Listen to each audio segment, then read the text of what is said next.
Here we're going to do problem 4, which asks us to use Euler's method to obtain 4-decimal approximation of the indicated value.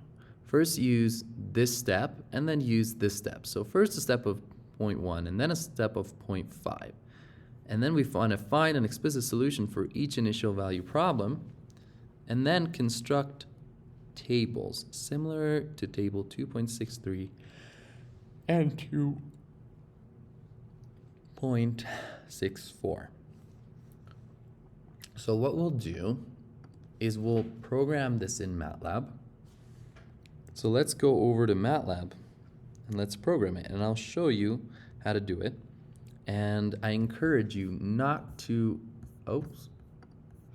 see, this was the old one. Let's just put a section break and say this is chapter 2.6 exercise 4, and let's just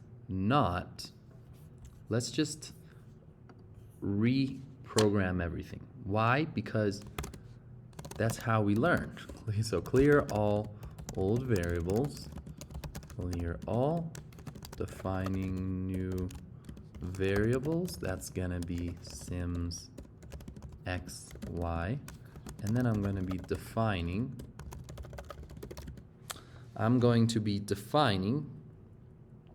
a couple things. The initial conditions, and that's going to be x1. And you don't have to remember how to do each step in order. Just you can write the while loop and then reason through, hey, where am I going to get this value? Oh, I need to define it. Where am I going to get this value? Oh, I need to define it. And eventually you get a structure that works. So our initial value for this problem is 1 for x and 1 for y. Then I'm going to have a counter because I know I'm going to use a while loop for Euler, and I'll say that the counter starts at 1. And then I'm going to define a step, and I'm going to call it h, and they said it's initially 0.1. Now I'm going to go with my while loop, and I got to put the condition. So they're telling me that we want to get to y of 1.5. So we want to get to an x value of 1.5. So x sub n, as long as x sub n is less than 1.5, we can keep doing the calculation. And then how do you end this loop? You end it like this. Now you need to tell it what to do inside. What are we going to tell it to do? Well, we're going to tell it to take our old stuff and use Euler's formula, which is the one that we derived earlier. We're going to use Euler's formula right here.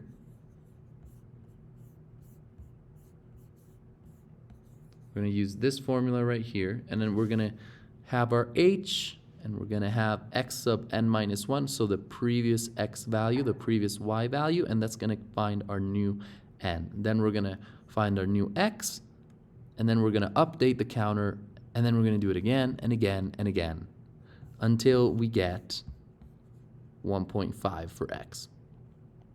So that's going to be like this. Y defining the new y. So that's going to be y of n plus 1. What is it going to be? Equal to, well, y of n plus 1, it's going to be equal to y of n, the previous n, plus h multiplied by our function for the slope, which is 2 times x times y. Now what x and what y? Well, the one that came before. So like this. And we wanted to output. Do we want it to output? No. I think we're fine without outputting it this time. And now we're going to update the counter. So we're going to say whatever counter you have, add 1 to it, and that's going to be my new counter.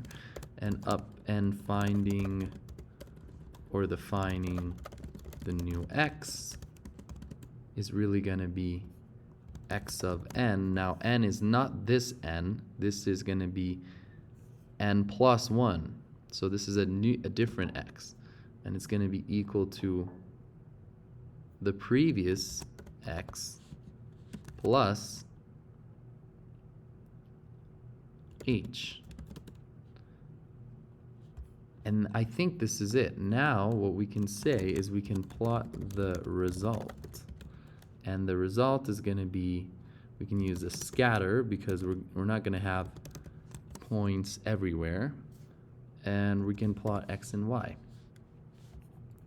So now let's press Control Enter.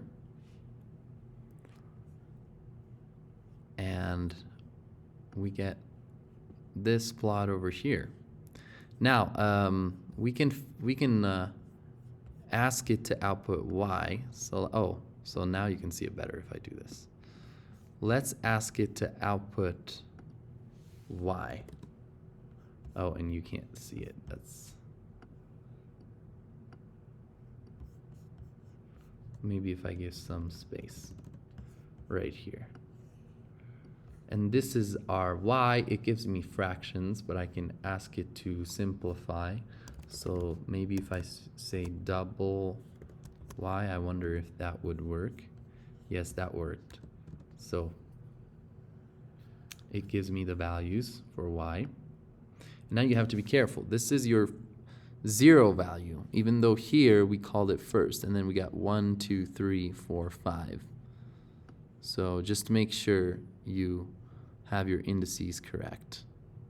So the interesting thing is now we have our scatter, and then they told us to do the same with a 0.5, so we just change this number, press Control Enter, and what we get is something that looks a little bit better.